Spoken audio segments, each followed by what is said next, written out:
Yo, yo, yo, what's up, home people? How you guys doing? It's Marshall Lee of DonkeyJawProjects.com, the one, the only, the hasn't been around as much as he wants to be. But hey, I've been making comics and stuff, all that fun stuff. Hopefully, let me know. I'm using a little bit of different setup. I got all this music stuff since I took this hiatus sort of thing, and one of those music things comes in pretty handy for live streaming. Hopefully, my voice sounds wonderful. Um, it's a really cheap, crappy mic, but for some reason, I like the warmth in this particular microphone. So, hey, why not? Ilya, is that your name? I've seen you before. Hello, how you doing? I'm just not sure how to say your name. Or is it Leah? Pango, what's up? How you doing? Glad to see some people in here. I'm going to be working on some comics and chatting because that's what I like to do. And I got some videos and stuff coming up, but I just had the impetus.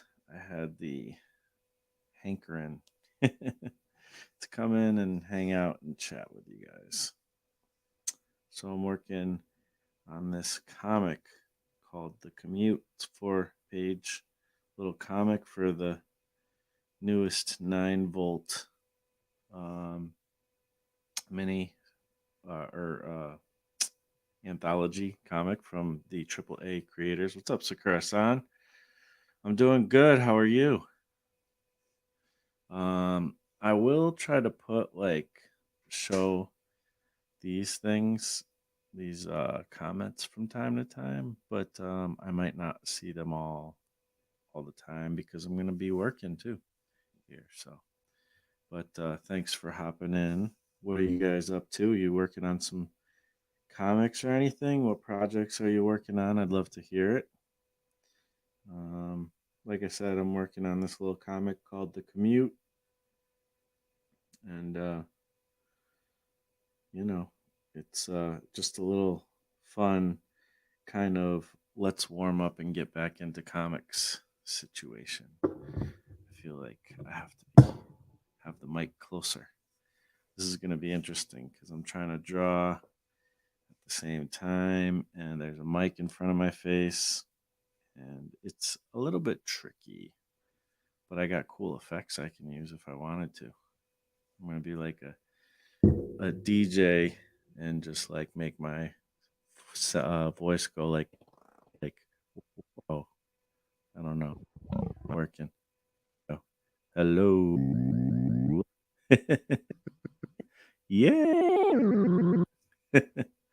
So yeah, that's kind of the things that this little guy can do.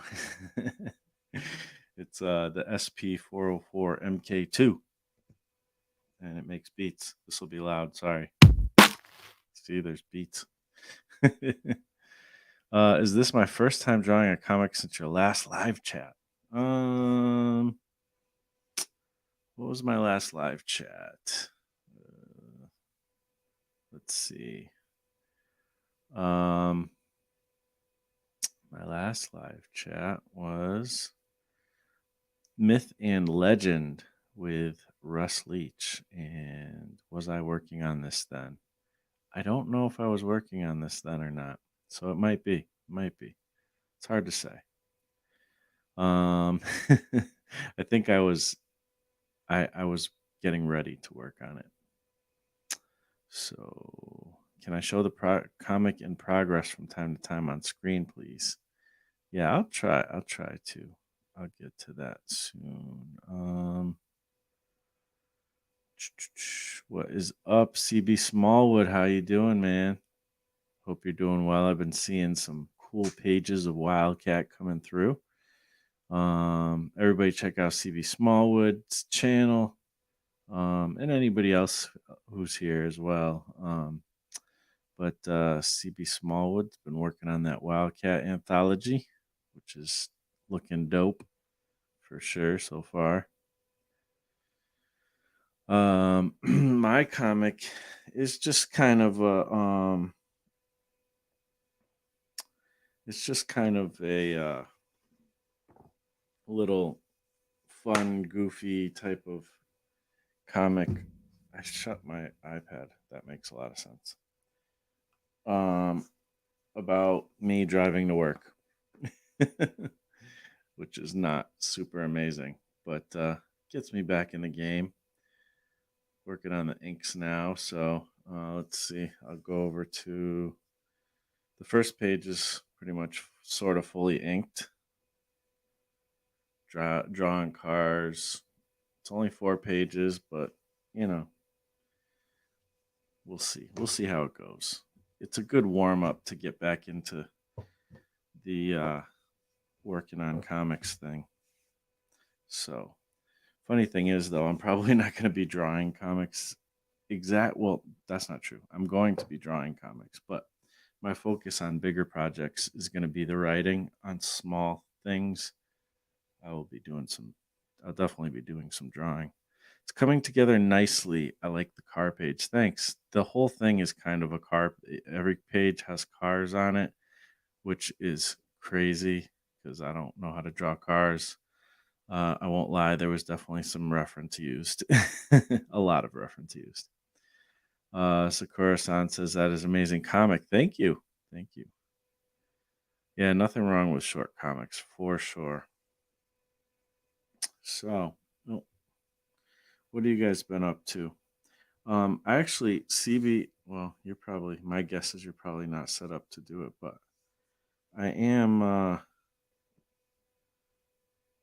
possibly open to certain people who I, have like had on before coming on to chat with me here tonight if they would so like. And CB, if you want, I could send you a link. I'd be happy to do that. That's weird. I wonder if there's different ways to like stream. Like, is it possible to like, I wonder, share my screen to my MacBook from my iPad without connecting it, like through Bluetooth? I wonder if that's a thing. That'd be cool. Let's see, what does this do? I think it has to be connected. Which I don't have enough cables to do such things, I don't think. That would be cool if it could do it through Bluetooth, though. It'd probably cause all kinds of problems, though. Devonte Edwards, what is up? How you doing? Thanks for coming in. Ilya, are you? I hope I'm saying it right. Ilya, are you going to put that on your webtoons? Probably. I think that the I gotta see what the rules are with the 9-volt anthology. I'm not sure if I think you're supposed to wait to publish it for a little while, but I could be wrong. But the 9-volt anthologies are usually pretty cheap, relatively cheap for a whole bunch of stories, and it'll be out relatively soon for people to check out. Either way. Solar Wind Theory Part 2, says Rob Hodge. Yeah. I can't imagine that ever happening as a album. It's possible I may get back into rapping. I love rapping and MCing and stuff. But it just hasn't been my focus. But if I do, I don't know if I'd do a Solar Wind Theory Part 2. But the first one's pretty cool. I would do something new, something fresh, something super duper fresh. It would be so fresh that you guys would think it's amazing. Sorry, I'm trying to do effects on the fly and I'm not doing it very well. How well am I doing it? Let's see. This is a cool one.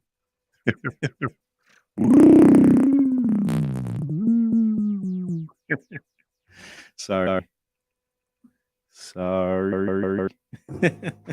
It'd be cool if I could get good at that and like make it like a thing that just like works within the comic videos like really good. Otherwise, I'm just making stupid noises. Solar Wind Theory is one of my favorite albums, man. Thank you. I appreciate that. I put a lot of work into that. And, you know, I did have other music after that. Actually, I just put out an album, but it's an instrumental album. It's on Bandcamp. There is a link in the description for my link tree. It's on Bandcamp, it's on Spotify, it's on all the streaming stuff. It's on YouTube. Um, and it's called It's Everything by Planetplex. That's kind of what the new thing I'm going by is, Planetplex, just because I couldn't get my other typical names for Spotify DistroKid because it was taken, and I don't know. I didn't really care that much, so I put it to Planetplex. And it's a weird, like, lo-fi experimental instrumental album thing that I think is freaking awesome. But it's certainly not mainstream music. That's for sure. Um, CB says, send me the link. I will attempt to hop in. All right, cool. If my son will allow me. All right, I will send you a link, Mr. Sir. Let's see. Invite. I already copied it before. Let's see. I'm gonna send it to your Twitter because I know you be there, son. Let's see. Message. CB Smallwood.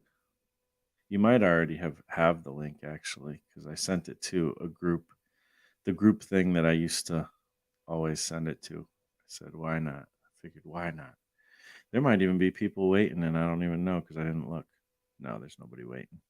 Mighty Geek Studios. What is up? Marsh, when are you going to publish your next comic? Hey, I'm working on a comic right now. It's called The Commute. It's 4 pages going in the 9-volt anthology for the AAA Discord, the newest one that's going to be out in, I don't know, sometime this summer, I think.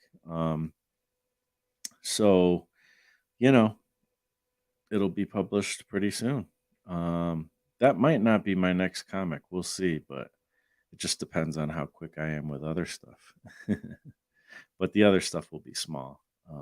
And do I sell my comics? Not really. Not at the moment. Eventually, I will be. I'll definitely be making comics and selling.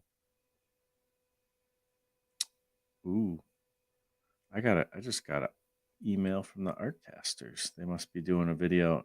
I wonder. I don't think they're doing a video at this time of night. See, they usually go later, right? Let's see. Are they trying to encroach upon my impromptu live stream? So somebody's got to go over there and see if the Artcasters are encroaching. Where is that email? Where did that pop up to? I think it's like goes to my spam or something stupid because emails are dumb. Oh yeah, it did go to my spam. Cool. Enrolling others in your projects with Jim Lujan. Let's see. Back with his brand new animation film Sugar Machine. Oh, y'all got to check out Jim Lujan's new project. They're going to talk to him. When? There's no date. Seriously? Well, maybe that's tonight. Maybe it's not. Is there a link? I don't see a link. We hope you will join us for the live show. Here's the link. All right, I'm clicking the link. Ooh, it starts in like 28 minutes and at 12 o'clock. Wow, I'm up late. Oh boy. Well, I don't want to encroach on their show, but maybe one of these days I'll have to stay up late. Ooh, I heard a sound. So that means something's happening. let me X this one out so I don't have too much. My internet's going pretty quick today for some reason. All right. It looks like we might have a CB. Do we have a CB? Yeah, I'm here. I got a weird echo I need to figure out, though. Yeah. An echo. I don't hear it. So, yeah. CB Smallwood, the one, the only, the man, the myth, the legend. How you doing, man? Let's see. He's trying to figure stuff out. Give me 1 second. Let me try to figure out this echo on my end. Sure. All right. So Rob Hodges says, would you ever bring Glyph back? Oh man, Glyph is always kind of in my mind, messing with me. I figured it out. Sweet. I had YouTube pulled up and StreamYard at the same time. Oh yeah, I always have my YouTube on mute on my laptop because that happens. Yeah. Well, it's good to see. It's good to be on here. Yes, sir. How's things been? Pretty good. My water line busted, and the family's been digging holes in the yard. We probably look like what's that show? The Suburbs or the Burbs? It's got Tom Hanks and all them in it. Oh, yeah, the Burbs. I think. Yeah, we look like the neighbors digging in our yard, like we're digging up bodies, trying to find the water line. Okay. Yeah. So, well, we know what you're really doing. Yeah. So, man, water line, huh? What? So, what happened? Your basement flood or something? No, we had a over $200 water bill. Mm-hmm. And so that means, normally it's about $30, give or take. Yeah. So it means that we got a leak, and there's like so many, thousands of gallons, it could fill up, several pools. So we shut the water off, and we had to go start digging in the yard to find the line. And we found the line, and we had to keep digging. And basically, it was an old PVC pipe that was connected to a very, very old copper pipe that had rusted. Okay. And so, tomorrow we got to go get the part and hopefully put everything together and it works. Jeez. The pitfalls of having a home and taking care of it, right? Mm-hmm. Yeah, it's an ancient house. Yeah. How old is the house? I'm not for sure. It might be like 1920s, 1930s, somewhere in there. Yeah. Well, good luck with that, man. I hope hope it all works out without too many hitches, Well, tell me about the comic that you're working on. So it's about you, traveling on the road. Yeah. It's called The Commute, and it's just actually I couldn't think of an idea right away, so I hit up well, I mean, I was just looking for ideas for other stuff too anyways, but I hit up Peter Seckler, because he's the one who does the 9-volt things, and he just suggested something kind of similar to what I'm doing, and then I just kind of riffed on it, and so it was kind of his idea, but basically it's just me driving to work, and kind of it's almost like a slice of life thing, really, slash I can't do slice of life. I have to do something with crazy like monsters and stuff. So, it's kind of like I just kind of slip into like a Steve Ditko kind of Doctor Strange-ish type of weird dimension for a minute, and then on the way to work, like one normally does. Oh, I like it. It's pretty cool. That reminds me of I used to be a avid listener of Coast to Coast AM.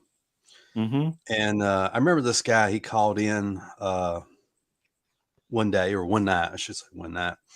And he Mm-hmm. was talking about how him and his family were just driving across the road. They were going somewhere. I don't know where they were going. Maybe it was a trip. Maybe it was just to the grocery store. I don't know.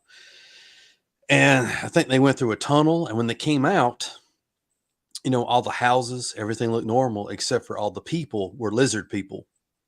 Mm-hmm.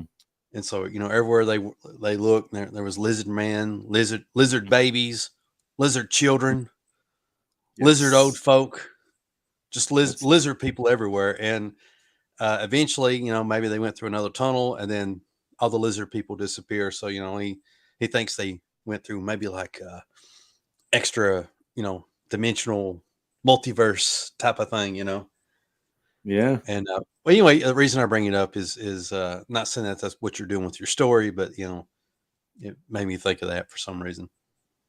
Yeah, yeah. No, that's that kind of that show and anything else that's in the conspiracy realm or cryptid realm or whatever, all that stuff is such good fodder for stories. Like could totally riff on even just that idea and do something with it.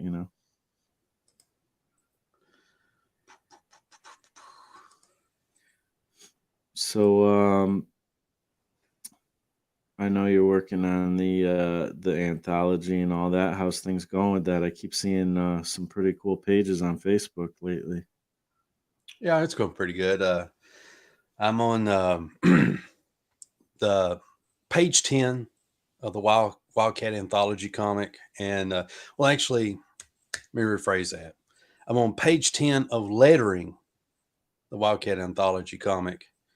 Mm-hmm. Um, there's like roughly about 6 different creators or creative teams. I should say creative teams. Mm-hmm. I'm really, there's probably like 10 plus people that's actually, working on it. And, well, anyway, on one of my contributions, I did roughly about 30 pages, 32 pages, give or take.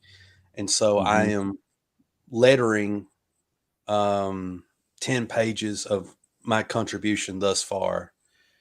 And it's coming together pretty good. It's interesting. At first I was using letters that were a little too big, but they were the best looking letters I could find Yeah. that I felt that looked comic booky. Mm-hmm. And there I am. I look like a Russian. I'm very Russian looking. I need some vodka, and I sound nothing like a Russian. You're very dramatic. I'm You very got a couple of dramatic. lights going on and Yes.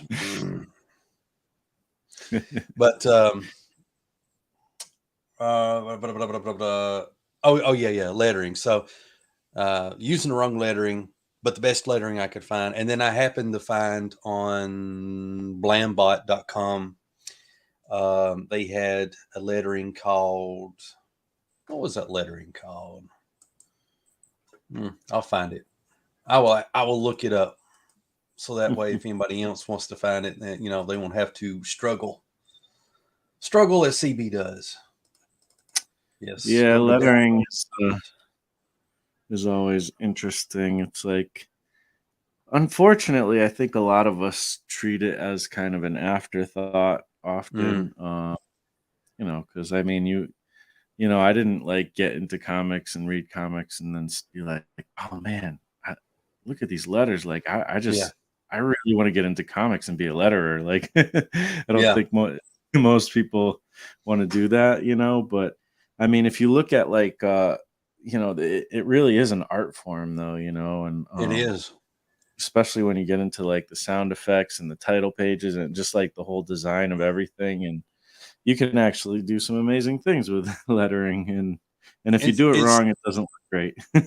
it seems like it reached like its zenith in the 90s. And I remember things like Danger Girl has some really awesome lettering. Hmm.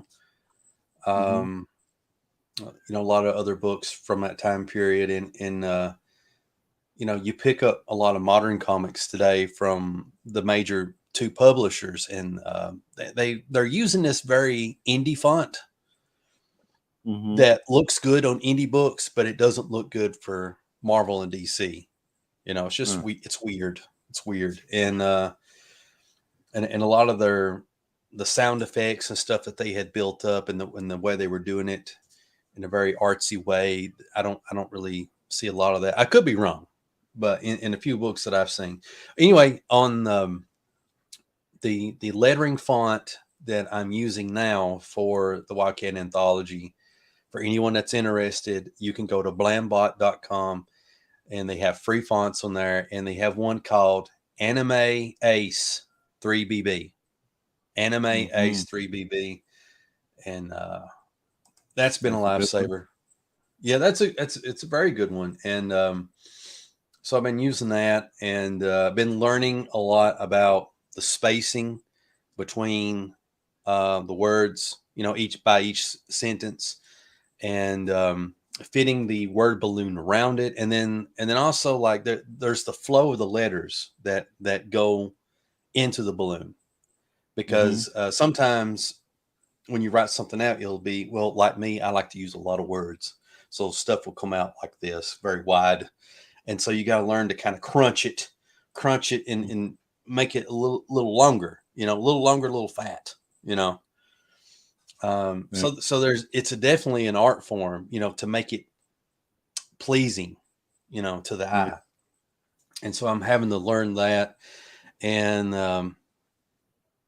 now that I'm starting, I don't want to say I got it down pat, but it looks readable, looks good. I think my big hurdle right now is learning to do the sound effects in a really cool way.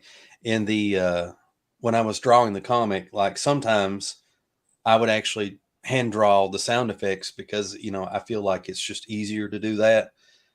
Sometimes my hand drawn sound effects look really good, not like mind Mm-hmm. blowingly awesome, but they look indie good. Indie good. Yeah. But doing them digitally, you can make them look awesome. It's just it takes a little bit of time to kind of figure out how to do that. Mm-hmm. Yeah. I've learned a few little tricks, but I'm not like super great at it. But I don't. The one thing that I kind of learned that I thought was interesting, and I remember, I'm pretty sure Scott Circlin was talking about it.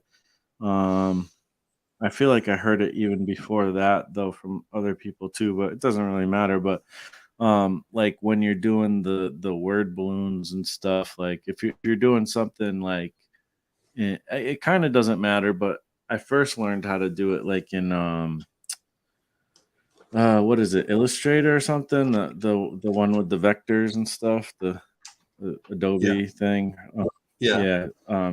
I don't use anything Adobe anymore necessarily, but uh it's just like you can make those circles or whatever for the balloons and whatnot, or the word bubbles, balloons, whatever you call them. And they'll be like kind of perfect, and it's like, well, I kind of want it to not look so perfect. So then you can like, take some of the, I guess, anchor points or whatever, and just kind of move them just a little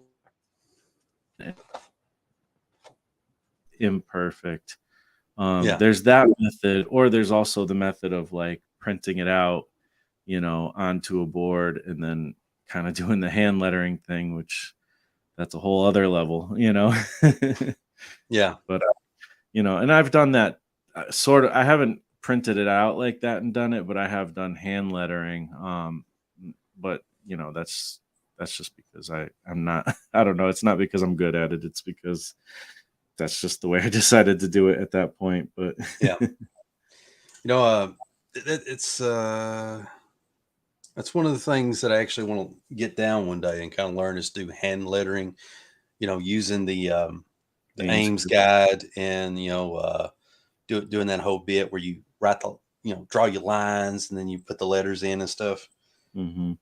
Um, but for me, it's like there's not really a lot of good. Well, not it's not there's so much that there's not any good. not really a lot of hand lettering videos. Everything that you see on YouTube is digital, and I did find that recently that there is a video that came out like 2 years ago from what is those two guys on YouTube that talk about Kayfabe? comics? Kayfabe. Yeah. They did a video on that. So whenever I get free time from doing this stuff, I'm Mhm. gonna try to sit down and study. What is that? Is that the comic, or is that just a piece of art Oh, you're working yeah, on? no, that's from the comic. Nice. Basically, in the second half of my contribution, Wildcat fights this Shogun samurai guy and a bunch of chainsaw ninjas, Uh-huh. and then it culminates to where Fish Boy Hmm. shows up, and down here I'm going to do some hand lettering. The extraordinary Fish Boy, Man, that and that looks he awesome. swings into action. He tries to do the Spider-Man thing, and then he just falls, Mhm. um, hits the ground, gets embarrassed really bad, Yeah. and so what was I thinking? So Wildcat ends up taking on Fish Boy briefly, and he ends up liking Fish Boy, and then toward the end of it, Shogun Samurai's woman, who's the center of this whole battle, shows up, and she scolds Wildcat. And then, thankfully, a UFO shows up and takes Wildcat up in the air and takes him away. Mm. But yeah, Well, that illustration looks so awesome, man. oh, thanks. I really thank goodness for poor cameras, because I really messed up on some of the cross hatching and stuff. I really wasn't sure how I wanted to do it, Yeah. but And when it gets shrunk down, maybe that'll save the day. right. I Right. hope. Yeah. That's Well, I think from here it looks pretty awesome. So Thanks. yeah. For me, one of the things I hate about inking is when you get stupid with it. You know what I mean. When you get stupid with it, you're like, you know what? I'm going to try this thing, and then you try the thing, and it's a total fail. But you got to keep going with it. You're committed to it now, Yeah. and then there it is. You're stuck with it. You had this beautiful pencil page, and then you got a little too adventurous with the ink pen. Mm-hmm. And so, I rule of thumb that I've learned painfully is that when you draw something, you know, ink what you draw. Don't draw with the ink pen. I Well, know, I know that sounds stupid, it but does. like, Go ahead. Sorry. yeah. Just ink what you draw with a pencil. But when you're inking, don't use that ink pen to draw with. If you're wanting to try something, use your pencil because it has an eraser. Try it first with your pencil. That way, if it don't look good, you can erase it.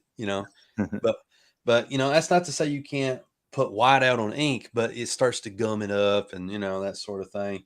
Yeah. And it just makes it a bigger job than what it needs to be. Yeah, that's probably good advice. Not advice that I follow, but probably good advice. Um, and everybody's got different styles and stuff, but like I don't know if mine's a style really, but it's just I actually do kind of tend to draw uh, uh with my pen. Hmm. Digitally it kind of, you don't have those same issues, but Yeah. even traditionally I still end up drawing with my pen a lot. Like my pencils are super super loose, like sometimes not even much better than like typical people's thumbnails. Yeah. um and then I just kind of go in and draw it, and you can kind of tell actually by the quality that I'm doing that sometimes. But hey, it is what it is. I do want to level up a little more though, and try to get the quality up more. I mean, even in this comic, I guess with every effort, I'm always trying to level up a little bit, one piece at a time. Yeah. Yeah. But that is probably good advice because it's like, Yeah, whiteout is well, first of all, whiteout is not so great anyways. Like I feel like I've tried to move on to other things. I haven't found the perfect solution yet at all, but um I don't know. There's some stuff that people use that's a lot of comic artists use, and I forget what it's called now, but I have a bottle of it. I don't even use that though. I end up using like I got this thing, this Pentel Presto white Oh thingy. yes, I love those little boogers.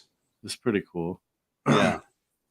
But I haven't done a lot of testing on it. I probably can't draw on it too well or ink back on it. But You ever see somebody that you respect or admire, and they have a tool that they use, and then they go do their thing, and then when they do their thing, it looks great, and then you have the same tool.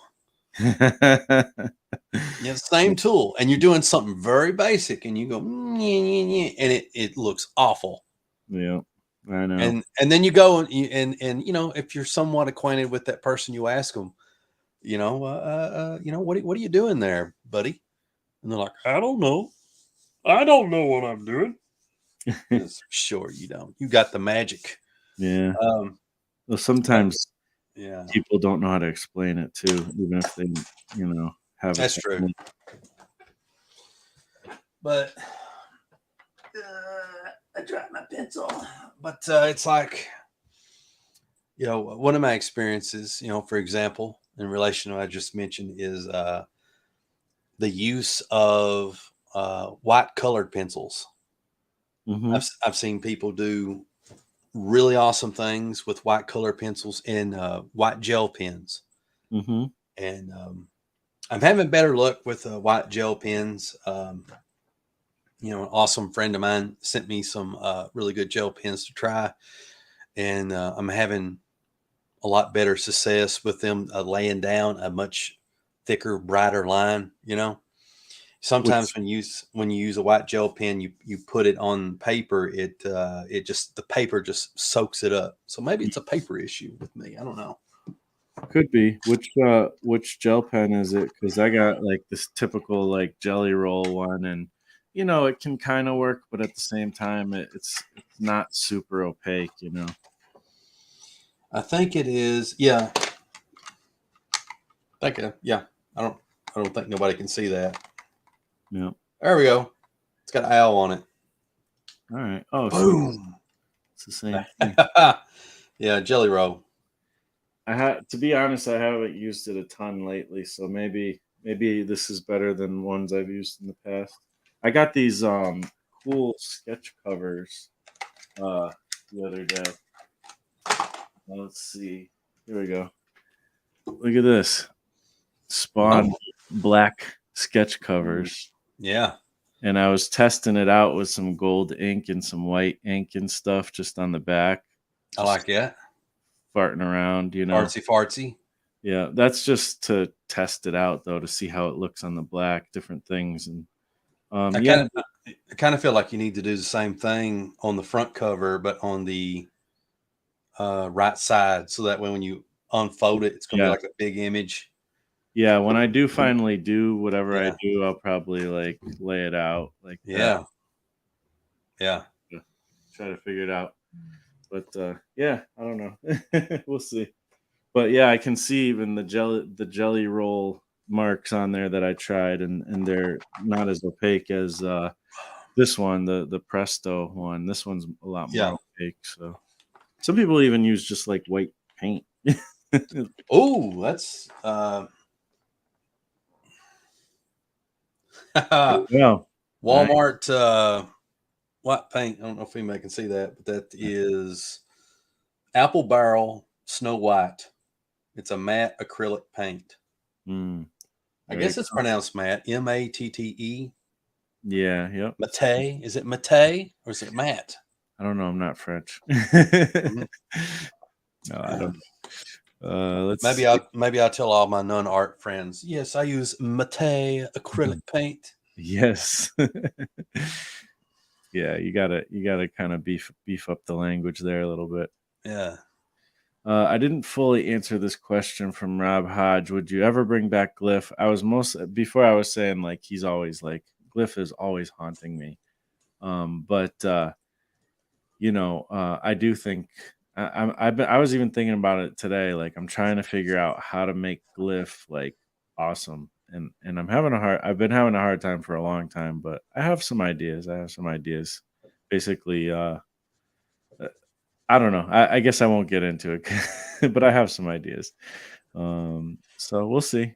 What is Glyph's backstory? That's a good question. It's one I've been trying to answer for a very long time. But the only thing I always just say he's basically like a superhero comic, but he's not Okay. like your typical superhero, and he's his art, he's a graffiti artist whose art comes to life. Like so that's about as deep as it's really gotten with my mini comics so far. Oh, I love that. That's awesome. Yeah, it's fun. But I'm trying to figure out like I've done a lot of writing, a lot, and I've worked with our mutual buddy Fue Lucifer Storm. And Yeah. he's helped me out with some pretty cool ideas too with it. But there's just a lot of things that have been rolling around in my head about it, and it's hard to land and decide on exactly which direction to go with a character. I think you've gone through that struggle with Wildcat and stuff too, right? That kind of thing. Oh yeah, I still am. I've the anthology's been easy Mm-hmm. because I just kind of gave everybody free reign to like do whatever they wanted with Wildcat, tell the stories they wanted to tell, and then I worked with BW Sims, who come up with a really cool story involving cybernetic polar bears. Nice. That was pretty cool, and then I did my own story or two, and they're pretty straightforward. Mm-hmm. Um, but after the anthology's finished, and I kind of view the anthology as just this big fun primer for Wildcat, so it kind of gets people kind of it's like going into a grocery store back in the day, and like, would you like to try a free sample? You know, Yeah. that's what this is. It's not so much a free sample, but it is a free sample, but it's not free, but you Mhm. sample it, and it's Wildcat. You're sampling Wildcat. And so after that's over, I'll be working on the going back to starting again on the first issue of Wildcat, Dead Man Walking, Mhm. and what you was talking about, my struggles with it. It's like, um, I want it to be good. I want it to be a story that has heart, that has something to say, Mhm. that isn't just a smash 'em beat 'em up. And so the story that I'm wanting to tell with Wildcat Dead Man Walking after this anthology's done is basically, it starts out where you have this big, huge guy named Wildcat. He's got um, kind of like this pale gray skin. He's got these little red face tattoos. He's got these pointy ears and this Wolverine looking sideburns and this long flowing hair, a rock arm, and black talons. Mhm. And these 5 or 6 mysterious dudes in the forest are just beating the crap out of him. They're killing him, and he's able to heal real fast and stuff like that. But they found a way to get him to ingest uranium, and his body's having to fight off that, and so that they actually have a chance to kill him, and they do, Mm. and they blow his brains out, Mhm. and he ends up buried in this rural community in Kentucky. Fast forward some 20 years later, give or take, um, there's this town. It's corrupt. There's drugs and all kinds of wild stuff going on, and it's a town where everybody knows everybody, and it has its secrets. And there's things that are haunted and weird in the woods and in the mountains. Mhm. A lot of Lovecraftian weird stuff going on, Mhm. and And the story eventually opens up with this girl whose name is Megan, and she wears a fox hoodie all the time. She's very disgruntled, very gruff, kind of emo gothic, punkish type of girl. And I think she works at a pizza place. She lives with her uncle, who is the sheriff. And everybody in town is corrupt. That's like in a position of power, the mayor and all this other stuff. And one of the most powerful people in town is this doctor who has middlemen that go out and sell and push drugs and all this other stuff. And he does a lot of corrupt things. And then also there is this mysterious figure whose name is Hess, who runs this church. And they practice a lot of things in that church that are not biblical. Mm-hmm. And there's a lot of crazy things going on. There's people that turn up missing. Mm-hmm.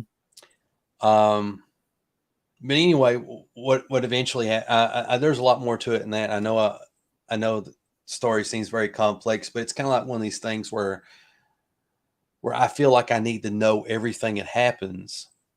But when the person reads the book, eventually I'm going to reveal things bit by bit. And some of you may say, CB, you've revealed the whole book. No. There's all kinds of stuff that I haven't mentioned. You know, I haven't mentioned the good twists and turns and all this other stuff. Just kind of give me the vibe. And well, anyway, Wildcat ends up showing up. Him and that girl Megan form a bond, and the girl is on a journey to find the mystery of what happened when about her past and in the circumstances of her mother's death that her uncle doesn't want to talk about and all this other stuff. So there's a big thing going on, and also the stuff that's going on in town's a mystery. And then there's Wildcat, who, because most of his brains are missing and regrew back, he doesn't have all of his old memories. So, you know, who is he? Why was he killed? Why is he there? And, you know, there might be some things revealed where at one point he was not such a nice guy. So, you know, there's a bit of a redemption arc and all this stuff that's going on. And eventually at some point, you know, he may end up running for sheriff himself and all this stuff. But anyway, so I got some Lovecraftian horror stuff in there. I got some haunted woods and mountains and folklore. The other thing I wanted to have in it is I don't want to like put it on my sleeve where people that are Christian would expect me, you know, like, well, you know, oh, I'm looking forward to reading this Christian book. No.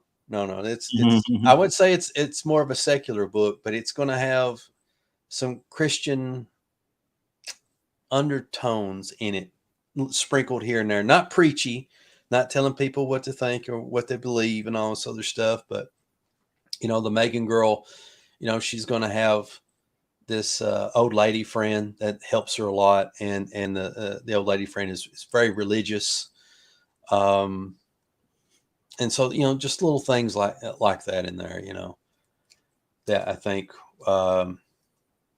makes it interesting. So, you know, it's not preachy. It's not, you know, telling anybody how to live or how to think. It's just, you know, just part of the story that I think adds to it. That makes it interesting.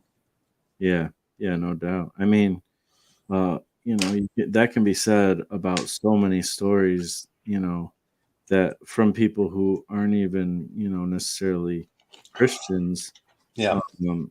And I mean, you could say that about like Star Wars and many other like movies and TV shows and stuff. It's just there's so many themes there that are just, I think, very human actually, you know, in the faith. So it's like it's only natural. I think even people stumble on those kind of themes in their books without even doing it on purpose. Like they might not even have any regard at all for those stories, and they still, I think people still resonate with them, you know, even if they don't necessarily believe them, you know, to a certain extent.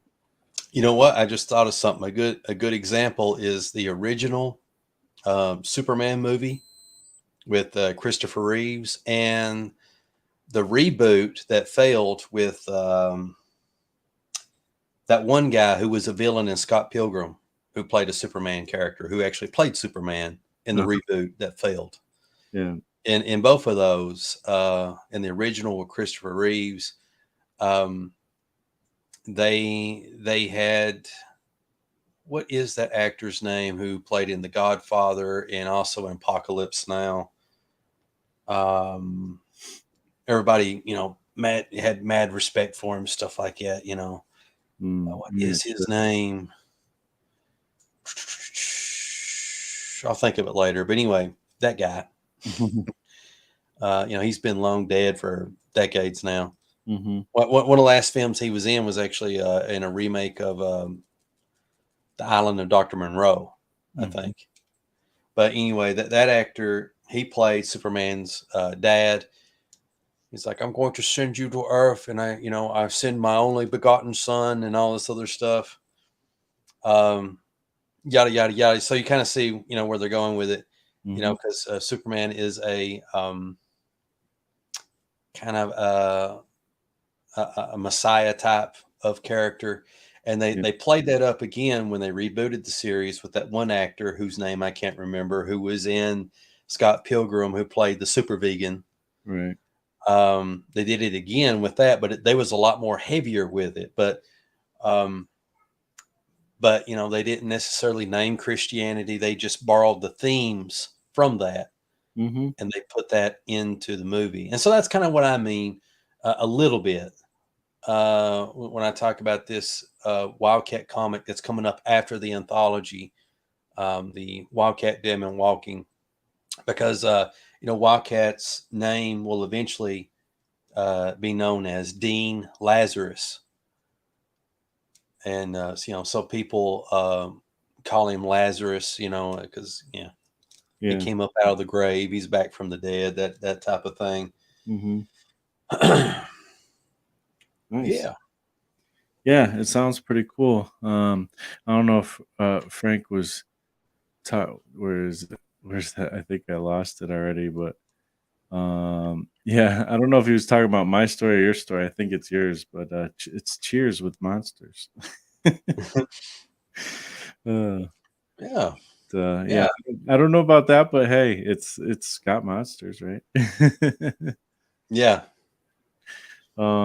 Story sounds really cool. Devontae Edwards says, "Yeah, I agree. I think it's going to be awesome." And I've been looking forward to Wildcat for a long time. So yeah, I'm. I didn't even answer the question. I always feel like I have to give some big backstory to everything before I can even answer a question. The question was, CV, you've been struggling with the whole story bit too, where trying to figure out what. Okay, so I got this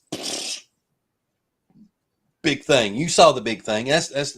I gave you guys half of that. I didn't give you the whole thing. I gave you half. And I didn't talk about the crows, any of that stuff. So the struggle I'm having lately is before the anthology even started. I remember I was working on my reboot of the first issue. I was tinkering away, doing my thing, and I got stuck. I'm still stuck, there's like my approach to doing Wildcat Dead Man Walking is like, first and foremost, I want it to have awesome visuals. And so I was like, okay, I'm going to draw a bunch of pages that I think look awesome. And because somehow I've gotten very Joe Kubertish, though I don't draw like Joe Kubertish. I'll start focusing on storytelling, making everything look all storytelling. But see, I'm a child of the 90s, and I like stuff that's, big and blows up in your face. So I'm trying to draw pages that are fun and awesome and just ooze coolness. And okay, so I did that. And so, and then I fill in these awesome pages, the in-between pages with, the Joe Kubert, John Romita Jr. storytelling. and and then I reached a point because of the cool visuals I was doing. There's a cool visual of these demon hands grabbing the torn apart Wildcat and pulling him into the grave. Mm-hmm. And it's, oh man, it looks awesome. You know, there's like a hand that's even reaching up into Wildcat's mouth, pulling him down by his jawbone. Ah. And it's like, oh, I'm super psyched about drawing that if I can pull it off. I mean, the sketch of it looks awesome, but you know how it is. Sometimes you do an awesome sketch, Mm-hmm. then you do the official drawing, looks terrible. But anyway, so the problem is, how do I make that work story wise? So I got a bunch of guys, kill them in the woods. Okay, and then how do they bring the supernatural element in? And I've been stuck on that for like 4 or 5 years now. But anyway, I think I figured out the answer. I still ain't got the answer fully figured out yet, but I feel like I got the direction I need to go in. So it's not so convoluted, you know. Mm-hmm. And but it's hard, you know, because I think the biggest problem, and I might be overstating this here, you know, this may not relate to all of you, but I think maybe with most creators, when we work on our own creations, we become so attached to ideals and visuals, it actually hinders us. It prevents us from actually being fully creative because we instead of these things being something that propels us to telling better stories, they end up becoming anchors around our neck. Mm-hmm. You know, and we need to let those go. Doesn't matter if those anchors are made of solid gold and they got they're covered in rare gemstones and all this other stuff, as valuable as you may think those are. You got to let that go, and you got to get in that raft to get to that island where all the real gold's at, you know. Yeah. And it's like that's sometimes what we think is really cool ideas can do to us. It can bear us down, you know, if you're stuck like that.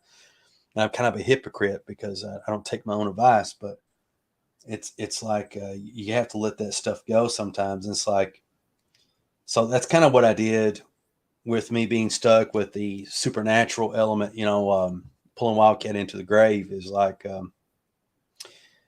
which I may still use this. There's a skull. It has a key that turns in it and allows supernatural things to happen, yada, yada, yada. Mm-hmm. And that's what allows the hands to come up. But I may phase the skull out, as cool as that is. I got something else sort of equally cool, but it ties together, I feel like, a lot more nicely. And yeah. Nice. Yeah. But yeah, Yeah. that's the struggle. You know, we just, you know, you want things to be great. But I tell you what, if somebody else gives me their character to come up with a story with and all that other stuff, you know, I can knock it out of the ballpark. I can make it awesome. But if it's my own thing, it's a struggle. All right. I'm gonna hit you up after this and have you write glyph for me. It will be awesome. I promise you. You'll really like it. Nice. Yeah, it's tough. We get too attached, I think, to our own uh characters and stuff, and I think a big part of it too is like, especially when, it might be like our first kind of official story or something that we're putting out in public and all that. Like, I think our like, I don't know, we feel like our reputation is at stake and all this stuff. And I don't know, there's just so much that goes into it. Just like, will people like it? Or, there's so many things. And for me, and it's also just like, just the story. I mean, when you're a young or a newer writer, at least, for me, I won't speak for you, CB, but for me, like, I feel like I'm like still very much like a novice writer. So, it's just, I don't, like, I've learned a lot about story. I've learned a lot about writing. But I feel like it's kind of like when I read like How to Draw Comics the Marvel Way, and when I've read like Understanding Comics by Scott McCloud. That I used to think like, oh man, like, all right, I'm gonna finally do it. I'm gonna make a comic, and then I'd go like want to read those things and then go make the comic, and try to like keep all of that in mind as I'm making the comic. And I think what you actually have to do, and what I'm trying to do with writing, because I've been learning a lot about writing in the in the past years, is I just need to go and just stop thinking about some of that story structure stuff, and you know um just all the different techniques and fundamentals, and just write the thing, write a bad first draft, start with that, and then maybe review some of those structure points, and see if I'm hitting certain steps right, and go back with the editing hat, and try to figure that out. But I don't know, for me with Glyph, it's been a funny thing, because like it's kind of the same thing. Like, I want it to be cool, I want it to be good, but like I've come up with like 5-10 different solutions for like what his story really is, and none of them tend to be satisfying. But one thing I've come across recently, that I've been thinking about, and I think might be helpful, is trying to develop what's called, and I heard Peter Samedi, I think, talking about this with his King Cryptid comic and stuff like that. But coming up with this story engine type of thing. So, you know and it's something that kind of can drive your whole story, like, and this works for serialized stories. So like, Spider-Man, I guess his whole thing is like, he's got to make some money, but also, there's you know bad guys coming around and stuff, and he's just trying to, like, take care of his aunt, and save, and make money to pay his bills, and get through school, and these kind of things. But he also has to deal with life or death situations. And so that story engine, just keeps going and going and going, and you can just do so much just with that kind of initial premise, and obviously it's gone in so many different directions by this point, and people have done all kinds of different things with Spider-Man. But originally that was kind of the thing, and you get that with a lot of other kind of stories that are serialized as well, some of the best stories. And when you can find out what that is, then it's like you can just riff on it, and it's like, it kind of reminds me of like the Beatles or something. Like, they kind of, for many of their songs, they kind of stick with a basic song structure, and kind of formula, but they deviate from time to time. But underlying, all this is like these hits that have like a pretty simple song structure, basic chords for the most part, and then they find ways to spice it up. And that limitation, even though it's a limitation, the typical limitations breed creativity. So yeah, I don't know, I'm thinking about story engine, so I'm trying to figure out kind of what that would be, for Glyph at this point, because before I was just kind of writing stream of consciousness Yeah. stories that didn't really have a real point. They're just, I want to get him into doing some action and fighting a bad guy. I think everybody, to some degree, including myself, do kind of a stream of consciousness thing, But I think, for most people, I would recommend, and again, I'm no writer or anything like that, very, very untested and unproven, but I would recommend, the very bare basics of what you need to know as far as writing, other than everything, is is how do I move the story forward? That's it. I mean, there's more to it than that. Yeah, yeah, yeah. But that, I feel like that's the number one thing. So you got a character, and you got Super Bob, and Super Bob is in the grocery store in his full get up, and he's shopping for groceries, and he's at the counter line, and he sees across the street there's a robbery. Okay. And so that's your first page. And then you ask yourself, how do I move the story forward? Well, I guess, there's a couple of different ways you could do it. Obviously you want him to get into action with the robbery that's happening across the street. So you can either start from the perspective of the robbery that's going in, or you can just keep following Super Bob. So if you want to do it the easy way and not be artsy fartsy with it, okay, the next page, Super Bob, waves goodbye to the lady, and he says something witty, and she's like, "Oh my," and then we just see a gust of wind as he busts through the windows of the place, causing a couple $1,000s worth of damage. And he busts through the windows of the place that's being robbed. And then one of the burglars goes right through the wall, and there's like maybe like two other guys or something. But anyway, that's what you asked yourself with each panel and each page.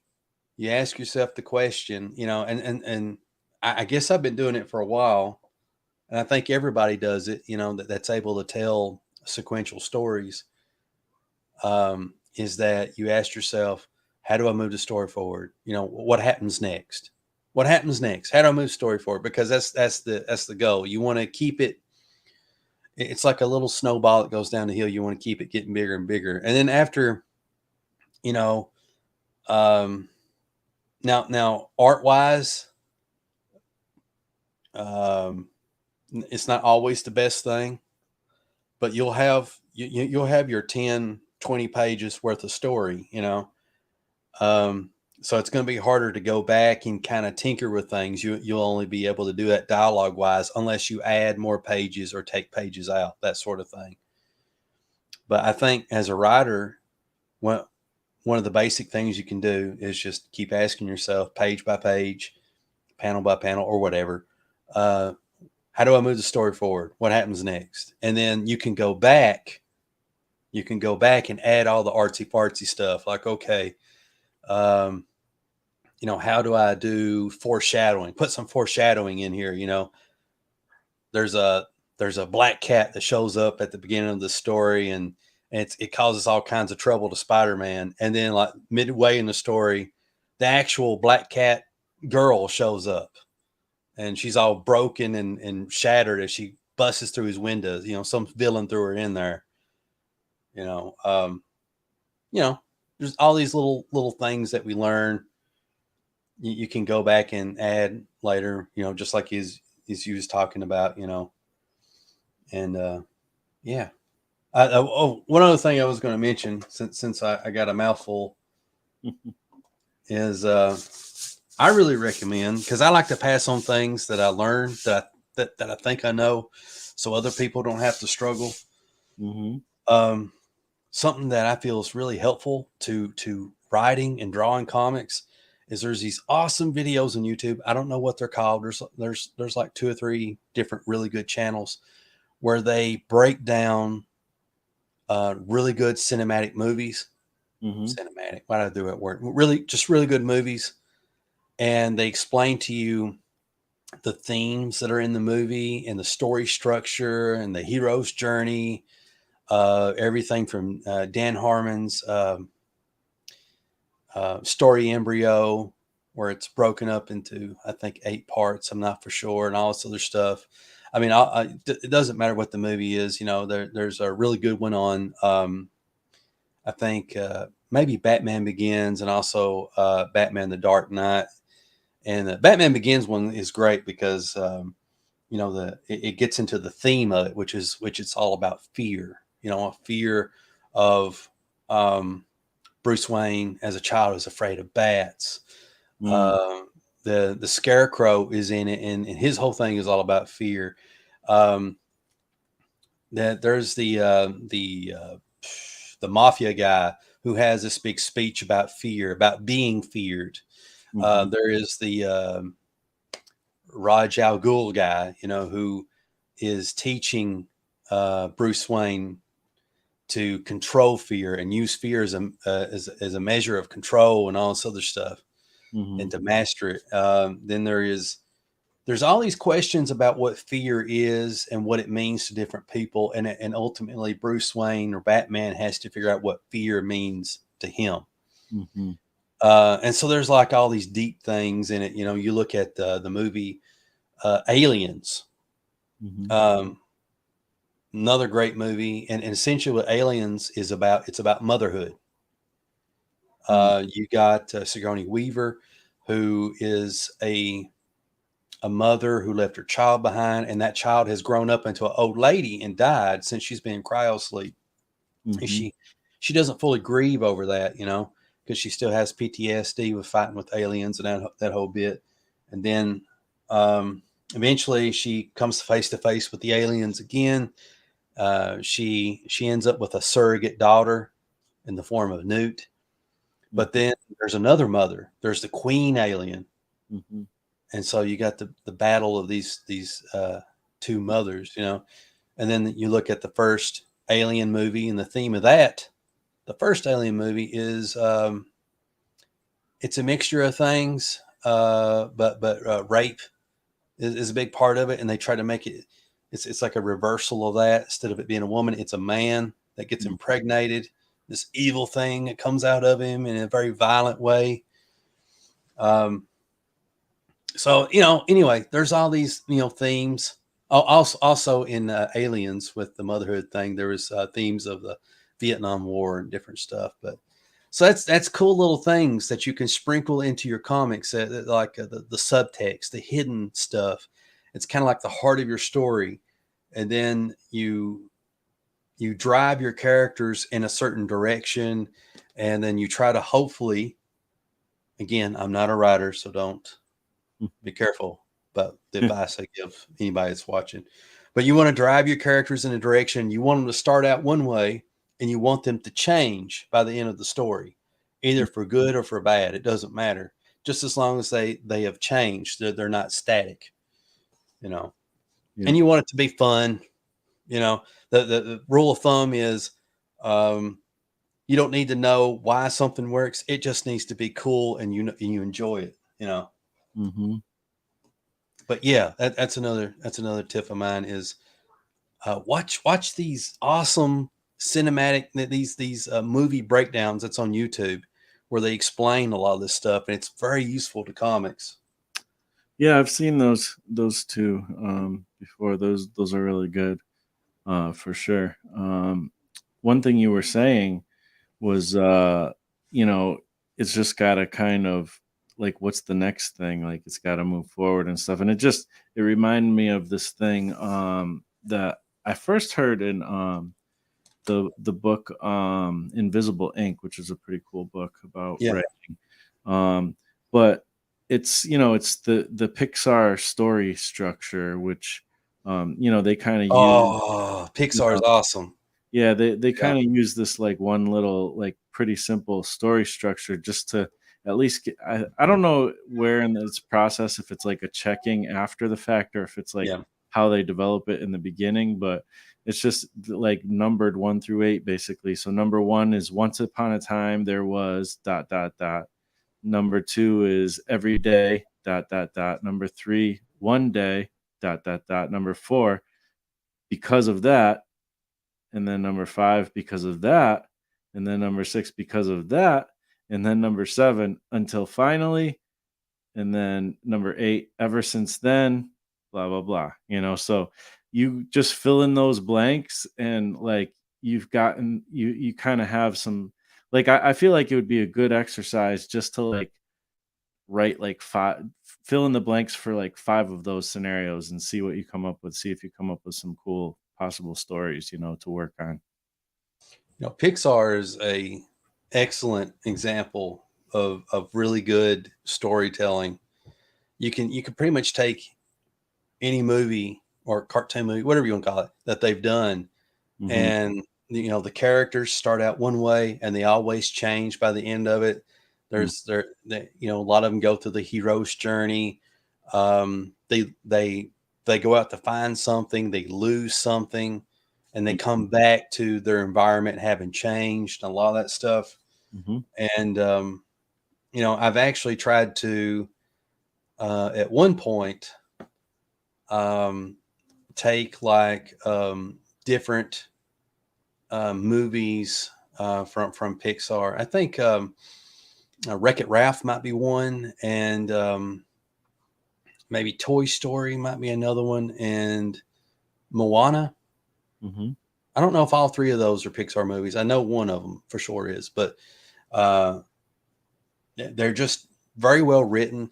I mean, you don't think of them being well written, but they do make you feel something, Yeah. and having watched them, you don't never regret having watched any of them. Mm-hmm. Um, and that's one of the things that I want to do with my comics. I want people to have a good time, but I also want to make them feel something.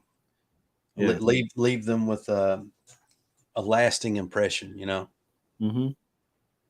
Yeah. Me too. That's a huge thing. I've said it a million times, before, but like, you know, I mean, I grew up and I think you and I kind of have a very similar background when it comes to comics and stuff, but Image guys. I mean, honestly, I loved Rob Liefeld's stuff, X Force and Youngblood, and I loved like Todd McFarlane and Eric Larson, Savage Dragon, all that stuff. um you know and I that's what got me wanting to make comics. That's what got me excited, and every time I go back and look at that stuff again, I get excited again. Like, so the thing is, though, is I want to do whatever that excitement is. I'd like to harness that to whatever degree I can. I'm not them, but like, to Mm-hmm. whatever degree I can. um and but I want, like you said, like, I want stories that are kick-ass, that are fun action, but I also want it at the same time, while being that, I want it to have some be emotionally moving, and Mm, whatever that means. It doesn't mean you have to be crying at the end of every comic or anything, but yeah. there's emotion, like, and I think somebody who actually is a great example of taking that very like aesthetic, and then but also making the stories good, is Robert Kirkman. Like, and he Mm, he took that whole kind of concept, and he does things like Walking Dead and Invincible and things like that. And I mean, that's some of the better writing I have seen in comics. When I was reading, Walking Dead, I mean, I was a fan, because of the writing, and there was always this cool hook at the end, and there was, interesting things that happened. There was action, but there was also real human things going on too at the same time. So I don't know. I look at that kind of stuff for inspiration, even still. yeah. I've there's been a couple of books that I can name off the top of my head that have moved me or left something lasting with me. Mm, There's there was I can't remember what issue of Transformers it was. mm, Now, for the newer people, the newer folks that came off the assembly line, I'm not talking about the IDW books. I'm talking about Marvel when they used to publish Transformers, and this is like the first 20 issues somewhere in there. I could be wrong. And it takes place on a war-torn Cybertron, and it's like the Civil War is laid waste to it, and the Decepticons are victorious, and Autobots are hunted down and murdered, and they're like decimated, and their body parts are picked up by these giant-looking Terminator machines mhm, and put into giant baskets, and then their body parts are dumped into a vat of molten steel, where mhm, they're melted down and reused into parts. And basically, the Decepticons have found out that the Autobots and the Decepticons from centuries ago are alive on planet Earth, and they're planning to make their way there one way or another, establish contact. And a secret Autobot gets word of this. He gets discovered and he gets captured. And then Blaster, who's this big, he transforms into a big red radio, Mm-hmm. but he's awesome. Mm-hmm. And he goes in, purposely gets captured, and the big bad guy in the Transformer story is Abraxas or something like that. He's just Darth Vader, heavy set looking blue dude who turns into a giant cannon. But when he's not a giant cannon, he wields an axe and he just mutilates Autobots.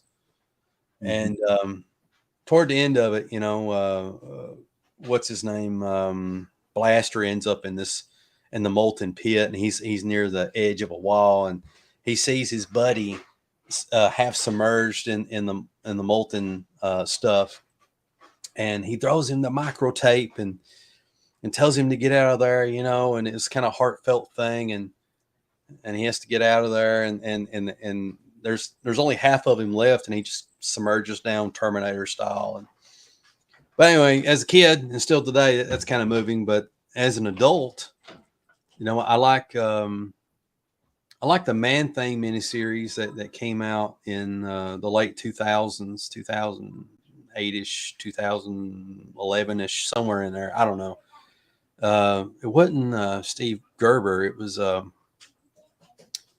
gosh, I wish I could remember what that writer's name is. He passed away like several years ago, but he did a awesome Man Thing miniseries, and it was about this guy who was a writer who went through many stages in his life trying to pursue his craft and feeling disgruntled and not quite ended up where he wanted to be, and then Man Thing is kind of like a backdrop of that whole story. As he feels what he feels, it's affecting Man Thing. Mm-hmm. There's another great book by James Robinson where he did his take and reboot of the public domain character Airboy. And it's kind of like, I don't know how to describe it. It's very trippy because basically he writes it as like, it's, you ever seen Wes Craven's New Nightmare? No. Well, that was one of Wes Craven's last movies with the Friday, not the Friday, the Elm Street, whatever, the Nightmare on Elm Street series. Mm-hmm. And the way that they did it was they shot it like it was a real thing. They talked about Freddy Krueger as a cultural phenomenon, and they talked about the actress that was in the first movie and Robert Englund and all this stuff. But it turns out that there's a real Freddy Krueger that starts haunting the actress. Mm. And at the end of it, the spin of it is kind of like he's actually the devil. Uh-huh.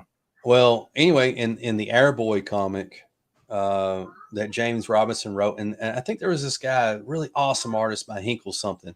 It's got this very indie flavor, and it was awesome. But the story is about the head of Image Comics, Eric Stevenson, calls up James Robinson. It's like, hey, why don't you do something with Airboy? And he's like, Airboy. And James Robinson sitting on a toilet having this conversation on the phone. It's like, I don't know. It's like, come on, just think about it. What are you doing right now? Nothing really.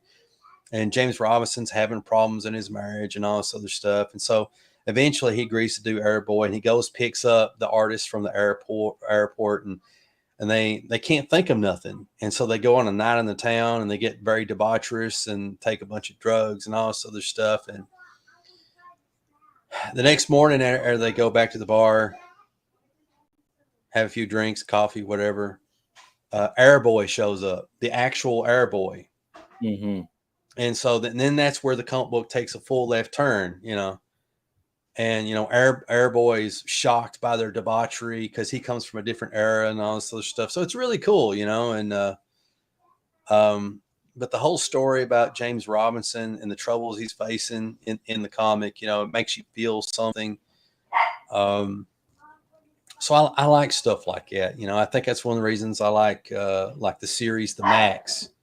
Never really gets the credit that it's due. Yeah. I mean, all that stuff's great. It kind of sounds a little bit, I mean, not really a lot, but like a little bit like just like the Captain America story, a little like the Person Out of Time type of thing, a little bit. But yeah, I don't know, that's cool, man.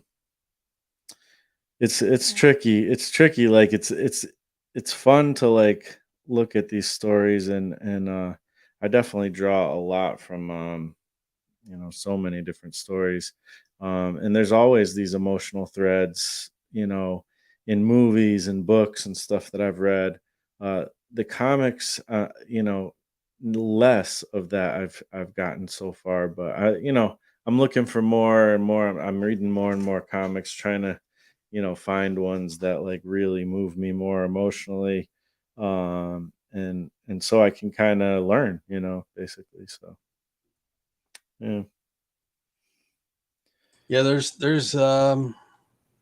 definitely books that have that aspect to them out there, but it's I would say to anybody that is trying to put that in their comics that they can't find it in comics, you can find it in movies and cartoons, and pick up from that.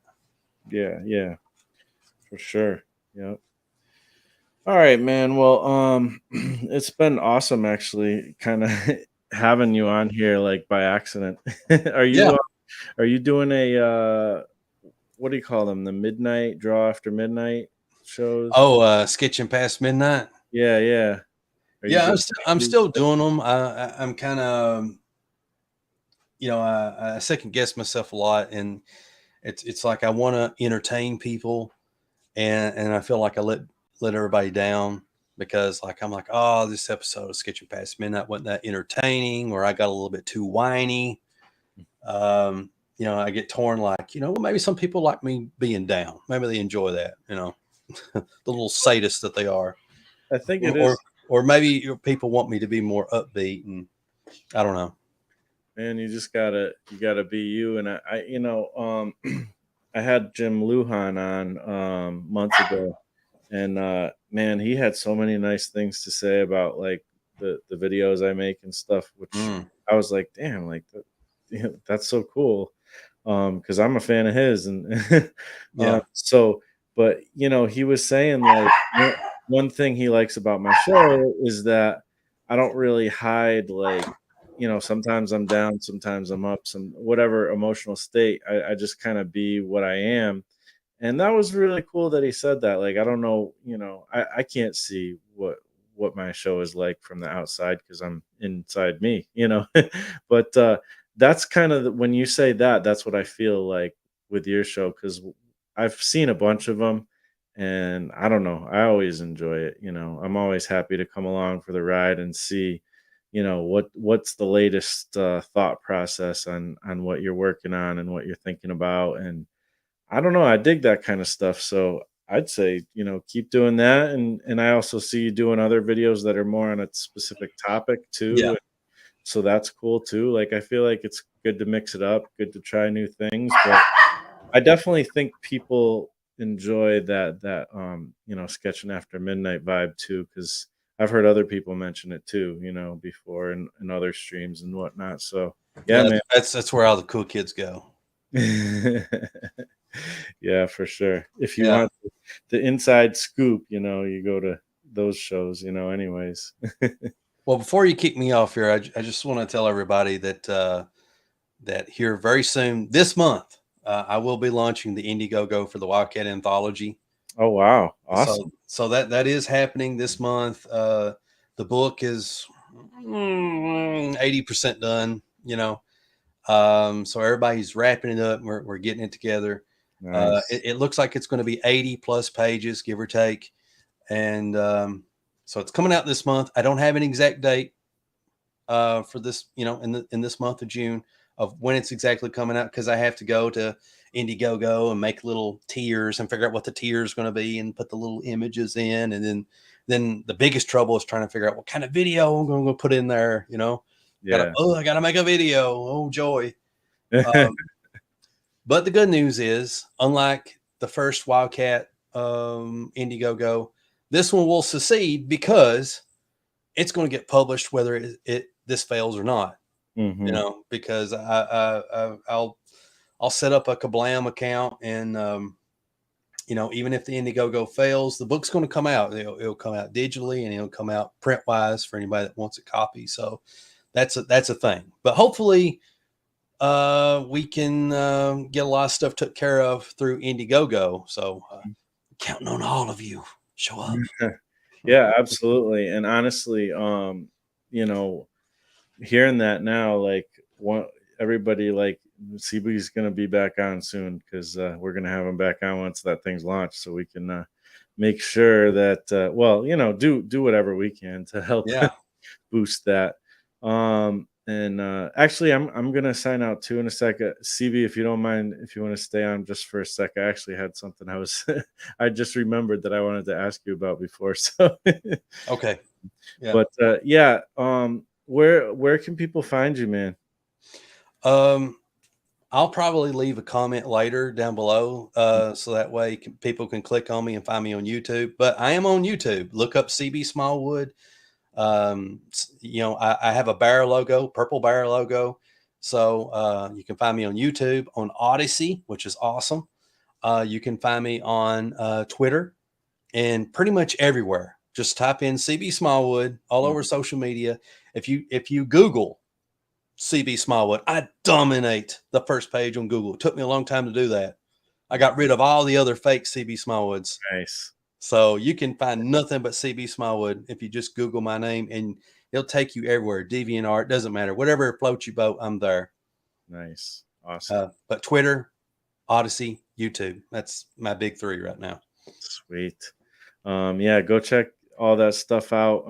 You guys know you can find the links in my description for my stuff. I'll go back after the fact and throw a link in the description for CB as well. Thanks everybody for hanging out with us. It's been fun, and there's going to be some more videos coming up very, very soon. So I just had this random idea. I'm like, I got to work on my comics, and I feel like talking to people while I do it. So that's what I did. And so with that being said, we will see you next time, everyone. Thank you for watching.